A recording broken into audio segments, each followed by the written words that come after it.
Vous démissionnez. Si vous démissionnez, c'est que vous êtes faible. Il ne faut pas aller crier après sur tous les toits que vous êtes fort, on a besoin de vous. Non, personne n'a besoin de vous. Si vous êtes fort, justement, vous faites face aux obstacles et vous les contournez, les obstacles. Moi, je me suis fait la réflexion, quand j'ai réalisé mon parcours, de ce que, finalement, il y a 3 ou 4 grosses difficultés majeures que j'ai rencontrées, moi, parmi lesquelles d'ailleurs le décès de ma mère, qui ont grandement contribué à me façonner dans ma manière d'être aujourd'hui. Et chaque fois que j'ai l'opportunité de discuter avec quelqu'un comme toi, je veux savoir ça, en fait. Toi, à ton niveau, quelles sont ces difficultés que tu as rencontrées et qui, tu penses, ont été des game changers, qui ont fait que finalement, tu n'es pas resté le même homme après. On a compris pour le décès de ton papa. Mais à part ça, est-ce qu'il y a d'autres événements comme ça qui, tu penses, sont des moments charnières dans ta vie? Non, honnêtement, je pense qu'après ce moment-là, j'ai pris conscience de ma capacité. Parce que cette simple capacité d'absorption de ce choc m'a complètement transformé. Après ça, je me suis dit, si je suis capable d'absorber ce choc-là à 18 ans et d'avancer sans problème, il n'y a rien qui puisse m'arrêter. Effectivement, rien ne m'a arrêté jusqu'à maintenant.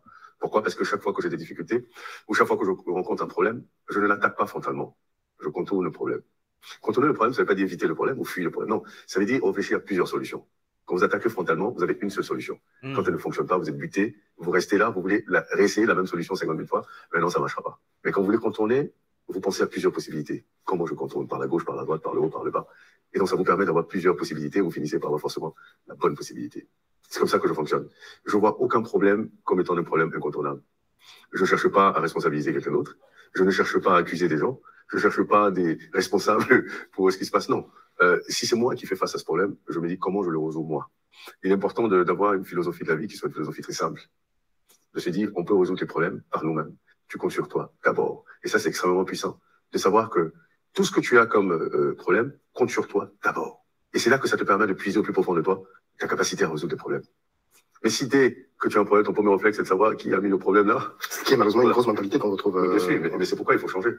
Et je suis un peu surpris d'ailleurs de l'attitude de beaucoup de gens de la diaspora, parce que je pense que malheureusement, ils n'ont peut-être pas réalisé, mais ils ont un avantage significatif, c'est le bénéfice d'avoir 2 cultures. Et ça vous met dans une position assez importante, mais sur laquelle vous pouvez capitaliser. Mais si malheureusement ça on utilise pour penser qu'on est obligé de venir nous chercher pour résoudre tous les problèmes de l'Afrique, c'est bien dommage. Non. Il faut changer, il faut que les gens de la diaspora changent d'attitude. Je pense fondamentalement qu'ils peuvent apporter énormément de choses. Moi, je viens de la diaspora, je vois un peu tous les autres de la diaspora qui sont rentrés, ce qu'ils apportent à ce continent. Mais c'est sur le terrain que ça se passe. C'est sur le continent que ça se passe. Bah, tu es rentré, Philippe. C'est sur le continent que ça se passe. On ne peut pas venir en aventure en Afrique quand on est africain. Je fais une différence entre ceux qui sont nés en Europe et qui ont grandi en Europe et ceux qui sont partis en Europe. Pour moi, la diaspora, c'est ceux qui sont partis. Je fais une différence entre la diaspora et les afro-descendants. Parce que quelqu'un qui est né d'un père qui est né en France, en réalité, est français même dans l'âme. Et à la couleur noire, donc ressemble aux gens de l'Afrique, mais fondamentalement, il n'est pas forcément de l'Afrique. Donc, on ne peut pas reprocher à cette personne de ne pas vouloir rentrer en Afrique, parce que bon, il n'a aucune attache en réalité à part la couleur de peau.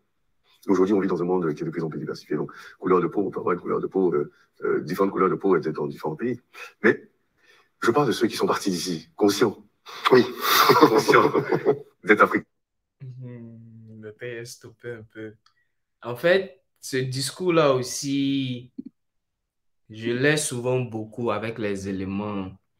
Parce que souvent, j'ai personnellement l'impression que beaucoup de gars oublient quand ils arrivent derrière l'eau, quand ils duent un peu dans leur pays de blanc, ils oublient qu'ils étaient au pays d'abord avant de venir. Les gars, n'oubliez pas d'où vous venez. Hein? Ah boy, faut pas oublier d'où tu viens. Mais ce dont il parlait tout à l'heure, c'est la responsabilité personnelle. Et ça, c'est l'un des plus gros traits des gens qui ont du succès, des gens qui sont super, super riches, des millionnaires, des milliardaires, des athlètes, les super athlètes, les LeBron, les Kobe, les footballeurs, les Drogba. Ça, c'est l'une des plus grosses caractéristiques qu'ils ont tous. La responsabilité personnelle. Assumer la responsabilité de tout. C'est-à-dire tout ce qui se passe autour de lui, il assume que c'est sa faute. Arrêtez, il ne se plaint pas, il arrête de se plaindre, il arrête les excuses, il assume que c'est sa faute. Même si ce n'est pas sa faute entièrement, il assume sa part de responsabilité. Et ça, c'est très, très important. Même si vous lisez le livre, je me rappelle, j'avais lu The Compound Effect, l'effet cumulé de Darren Hardy. Il y a un chapitre où il explique ça dedans. Et dans plusieurs bouquins, vous allez voir la même chose. Et ça même aussi, c'est quelque chose que j'ai appris également de mon père parce que le vieux, c'est quelqu'un qui disait toujours et qui dit toujours, vous prenez jamais d'initiative. Jamais d'initiative. Il n'y a pas d'initiative, il n'y a pas d'initiative, il n'y a pas d'initiative. Mais ce qu'il veut dire, c'est quoi? Vous ne prenez pas responsabilité de la situation. Vous êtes assis là en train de dire que c'est lui qui a fait. Ou bien on attend maman pour faire. Ou bien on attend papa pour faire. Ou bien on attend tout un temps pour faire. Alors que c'est quelque chose que vous-même, vous pouvez vous lever pour régler ça rapidement. Ou quand il y a quelque chose qui manque, ou quand il y a quelque chose à faire, personne ne prend l'initiative de le faire. Et ça, c'est juste à un niveau très simple, jusqu'au niveau le plus élevé. Alors même en vente, vous voulez devenir entrepreneur. Supposons que tu es dans la vente. Tu es dans un deal. Tu dois avoir le client. Tu es en train de présenter ton produit et puis le client te donne une objection. Quand il te donne une objection ou quand il te pose la question, tu n'as pas la réponse ou quand il te donne une objection que tu veux essayer à laquelle tu veux essayer de répondre pour pouvoir vendre ton produit. Tu dois assumer responsabilité pour l'objection. C'est-à-dire, tu ne peux pas dire que non, les clients ils sont trop compliqués, les clients ils se plaignent trop, les clients ils font ci, les clients ils font ça. Non, non, non, non, non, non, non, non, non, non. Les professionnels de la vente et les grands entrepreneurs, ce n'est pas ce qu'ils font. Hein. Les professionnels de la vente, ils assument la responsabilité du problème. Que oui, monsieur, voilà. Et même si c'est pas, si c'est pas une objection, que genre c'est une plainte, par exemple, ou si c'est quelque chose par rapport au service après-vente, il assume la responsabilité de la chose et il règle le problème. Et ça, même, ça te donne les points même par rapport au client.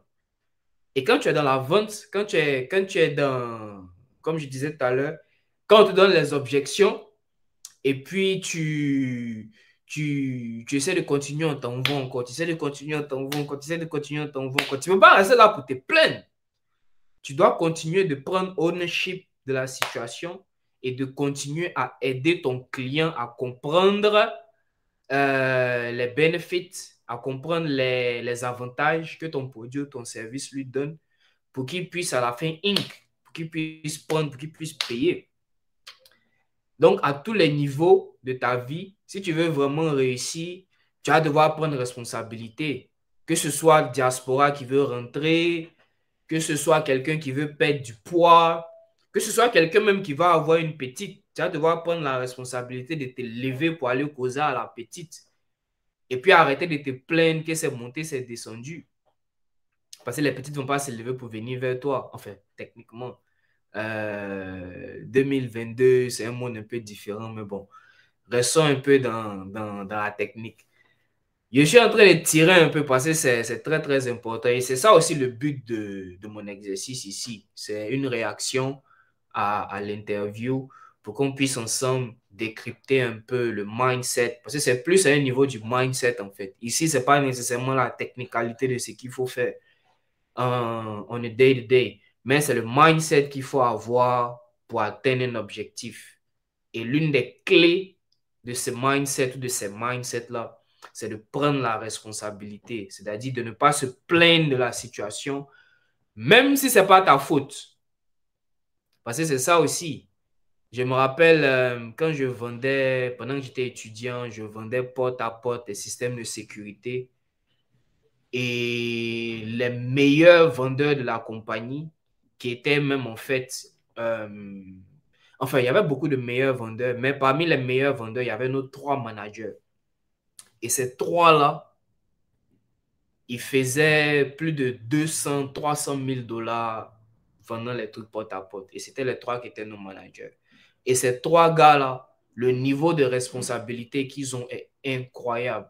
Même si ce n'est pas sa faute, c'est-à-dire que même si ce n'est pas lui qui a créé la situation, il est prêt à prendre responsabilité et prêt à prendre l'initiative pour régler le problème. Et c'est ça, les caractères des gens à succès. C'est ça, l'un des traits de caractère des milliardaires. Il prend responsabilité pour tout, même si ce n'est pas son problème. Bon, Faut pas mélanger. Quand il dit, même si c'est pas son problème, c'est pas affairage, hein, mais je veux dire, c'est par rapport à quelque chose pour atteindre son objectif. Même si c'est pas lui qui l'a créé, il va prendre responsabilité de la chose pour régler le problème et éventuellement atteindre son objectif. Parce que il faut qu'il le fasse pour atteindre son objectif, en fait. So, stop being a little and get to the game. On continue.